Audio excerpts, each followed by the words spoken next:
In August 2017, my son Bret asked me to go with him to see the total eclipse of the sun. Carly Simon had sung about an ex-lover who flew his Learjet up to Nova Scotia to see the total eclipse, but I never thought I'd be going to watch one myself. Why was this such a big deal? Well, a total solar eclipse is visible on Earth about every 18 months, but many of these events can only be seen from remote locations where travel is difficult, such as the ocean. The total solar eclipse of August 21st, 2017 was the first to travel from coast to coast in the United States since Woodrow Wilson was president. To be exact, the June 8, 1918 total eclipse swept across the United States, entering in Washington state and exiting through Florida. This one, however, was the first total eclipse to grace the continental United States since 1979, before Bret was born, and the first to run from sea to shining sea in 99 years.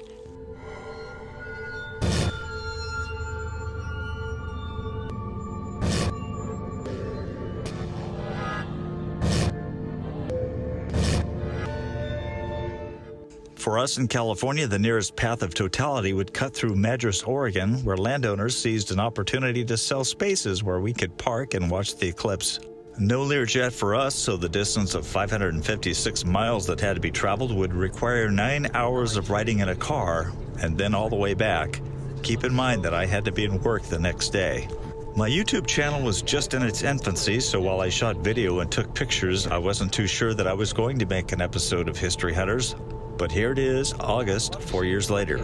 Please forgive the clunky audio here and there, but you can blame the early GoPro for that. It's been 4 years since the experience, but it's stayed with me since then, mostly because it was just my son and I in a most unique bonding experience. We're on our way to Oregon to watch the total eclipse, and here we see Mount Shasta. What's this for? Just for YouTube? I don't care. I mean, not YouTube, Facebook. Look at that mountain though. It's huge. As we passed through the city of Weed, I was intrigued to see the nostalgic sign of the High-Low Motel that looked like a remnant of the 1960s. Since we'd be camping in a dirt field, we wanted to get some food supplies and water for the night, so we dropped into the Fred Meyer's store in Klamath Falls. It was apparent that lots of folks were getting excited about the eclipse. Even the employees were going to close up the store for a bit and watch the spectacle outside in the parking lot. From there, it was another 3 hours in the car to Madras. Cool with that, right? Just went to a Fred Meyer store. What's this lake? I don't know what lake that is. Locust Bay. What? Upper Klamath Lake. To stretch our legs, we decided to stop at the Peterskean Ogden State Scenic Viewpoint overlooking a gorge carved by the Crooked River. Our eyes caught this gorge over here where people are bungee jumping on. And it looks like a hell of a gorge here in central Oregon, north of Bend, south of Madras. So we're gonna go check it out. Yes. We're just outside of Terrebonne. Not to be confused with Cinnabon. You can get those at Love's. We have no Cinnabons Can here. you get those at Love's? Love's Truck Stop.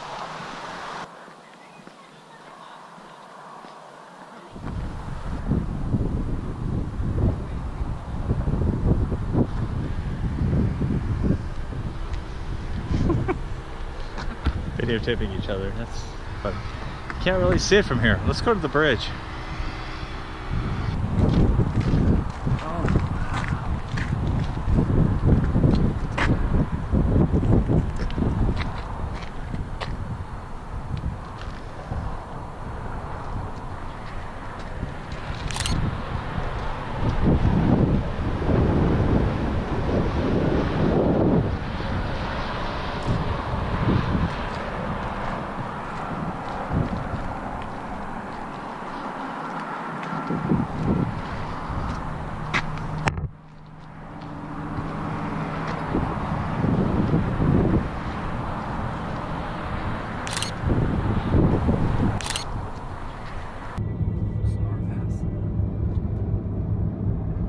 Continue straight for 13 minutes to Southwest Bear Drive.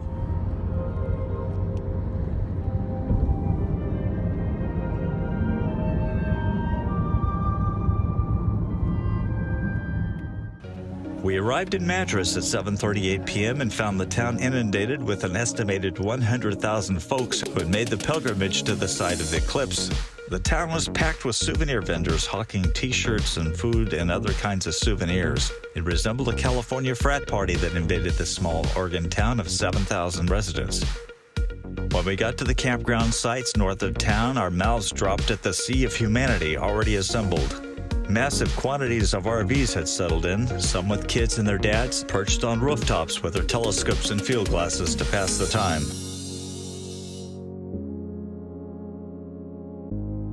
I won't say that the campground experience was pleasant. We choked on clouds of dust raised by every passing vehicle, and the ratio of pit toilets to human bladders and bowels meant at times you had to bypass the long lines and find relief in other places.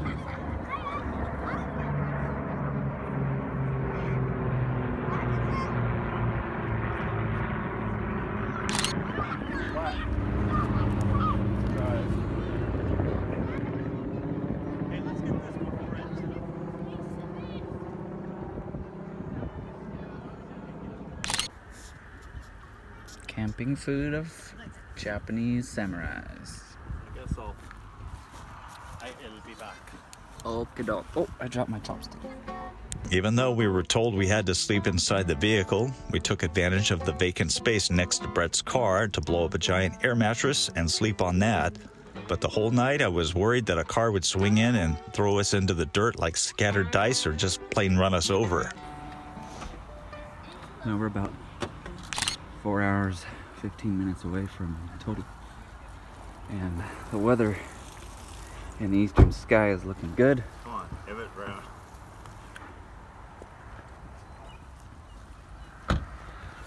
We're in Solartown, and as you can see, there are probably about 20,000 people. We began thinking that if we stayed in this sea of humanity, thousands would be leaving at the same time after the eclipse, and that we'd be stuck in an apocalyptic traffic nightmare getting home. We wisely strategized that leaving town for a more rural location would save us time.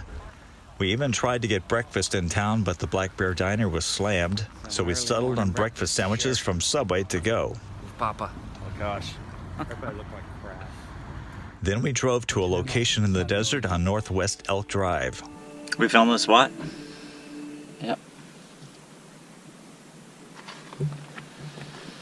A few others had the same idea, but it was a perfect location.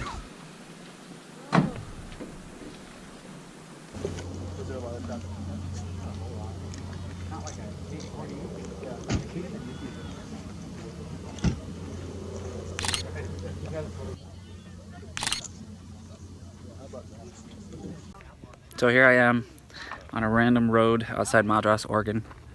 I hear my name called. This guy named Robert that I know. Are you FaceTiming your boo? No, just a video. Hey. He yells my name from across the street, and I'm like, what the heck? Get ready for the big show, the eclipse. How often does this happen? Every 18 months, somewhere on Earth. Yeah. But So if it's you not don't- that rare. If you don't move to the right spot, you have to wait 400 years on average. 400 years. So, since you missed this one, and you're watching this on YouTube, make plans to go to Dallas, Texas, or Maine, or Indiana in 2024 to see another total.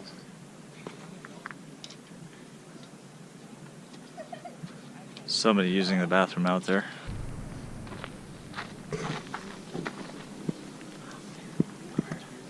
And why are you setting this up, Bret?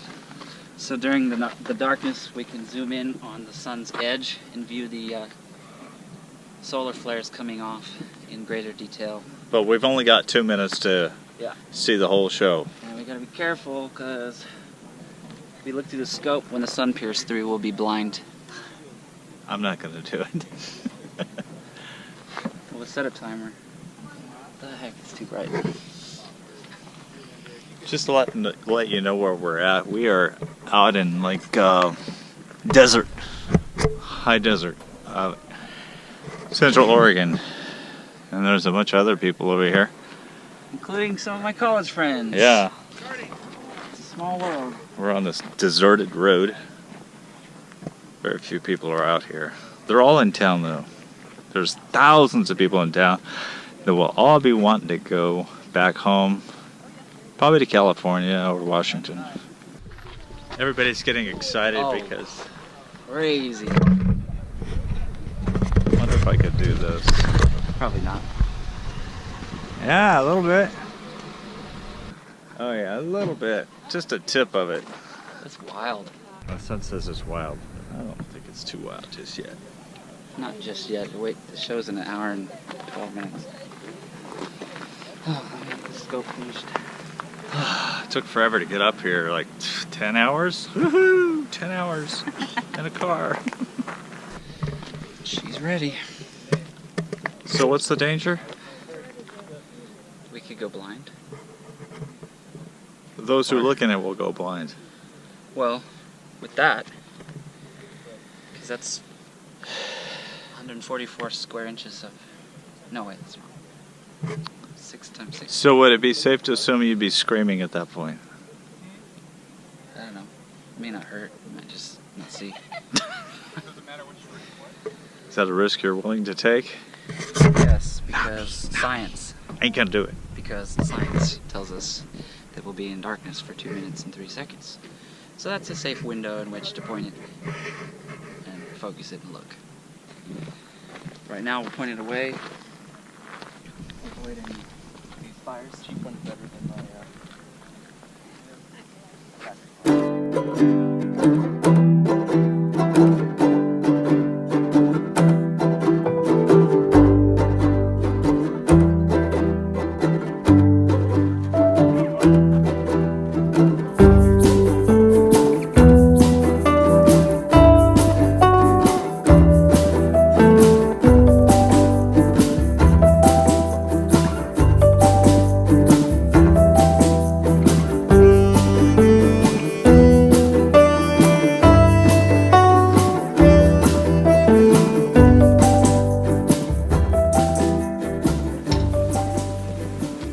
It's about 4 minutes till 10. It's definitely gotten darker up here.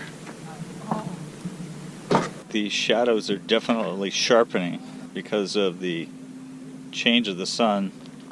Very sharp. Whereas opposed to regular sunlight, it's kind of hazy, but the shadows are getting crisper. How much longer do we have? 20 minutes exactly. The shadows are already kind of weird and the land is dim. But it's unusual because this kind of dimming is accompanied by long shadows when the sun is setting, and it's not setting, it's above us.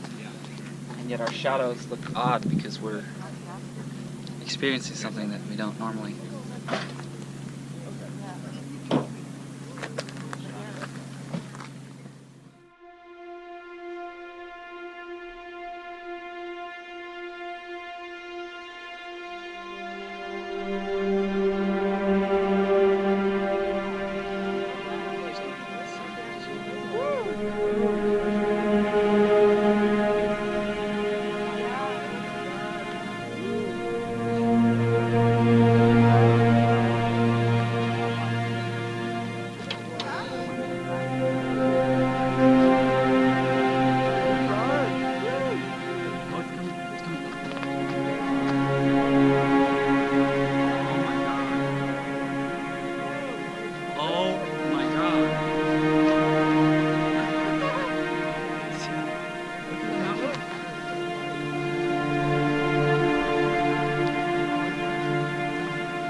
take a look at this. I know, I'm Look looking at this. Look at this. I got Look at there's Jupiter up there. Venus.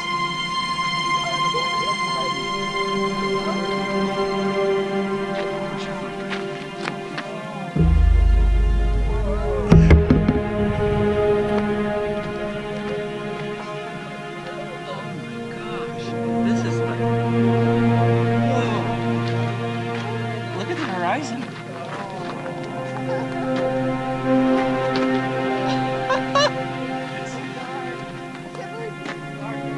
got 1 more minute. This will be over. Woo! Isn't this like magical? That wispy. It's not quite like we described. Oh, I can see the beads with my own eyes. I think we're about to see the Bailey's beads. Around the edge. The edge, listen, before it bursts out. Don't use your camera, just look. Look at that. Look at those beads. Whoa. Oh my goodness. Whoa. Oh, it's getting hard to look at now. Wow. That was wild, wasn't it? Yeah. I didn't think it would be like that.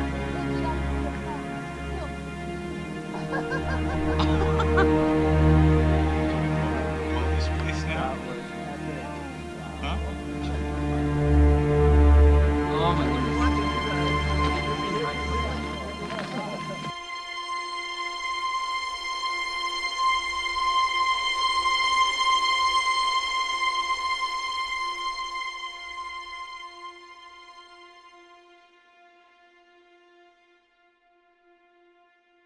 We have joined a rare club today.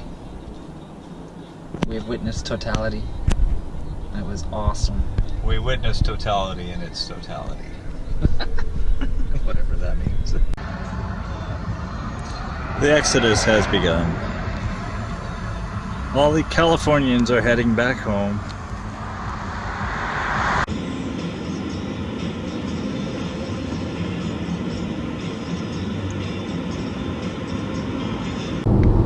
It was beautiful. It was mystical.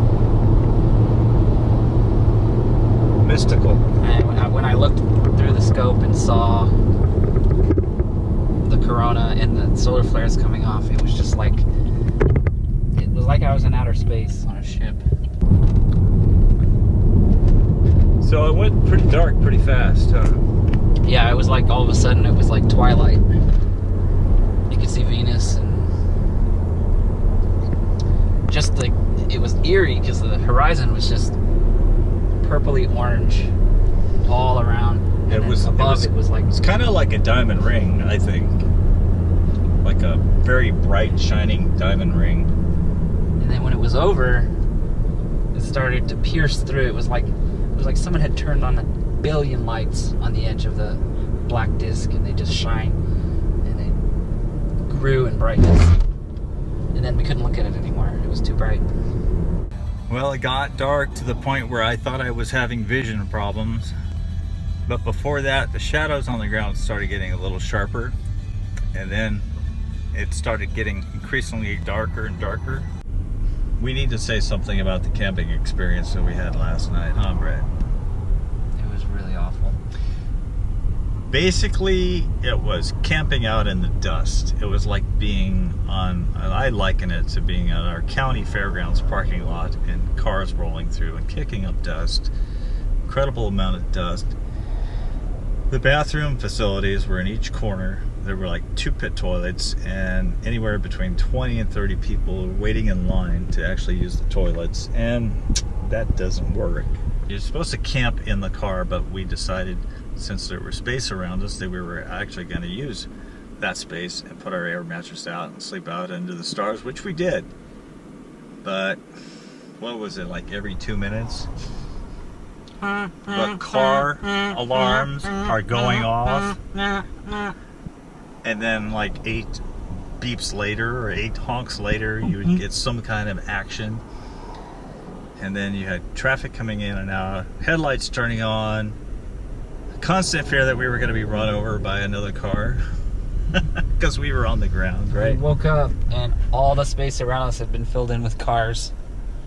I didn't even know a car pulled up next to us. I heard this voice. There's this voice go, well, there's 4 feet between us, and I look up and there's this guy grinning at me and like, where the hell did he come from? The next big eclipse for the United States will occur on April 8th, 2024, when a dark shadow will cut through Texas and draw a line of darkness through Arkansas, Missouri, Illinois, Indiana, Ohio, New York, Vermont, and Maine. Bret is already recruiting family members to go to the next one to experience what we did. To me, the eclipse was a spiritual experience. As one who believes in God and His master design of all things, to see the planets move with amazing precision like a fine clock only made me realize how powerful He is and just how small we are.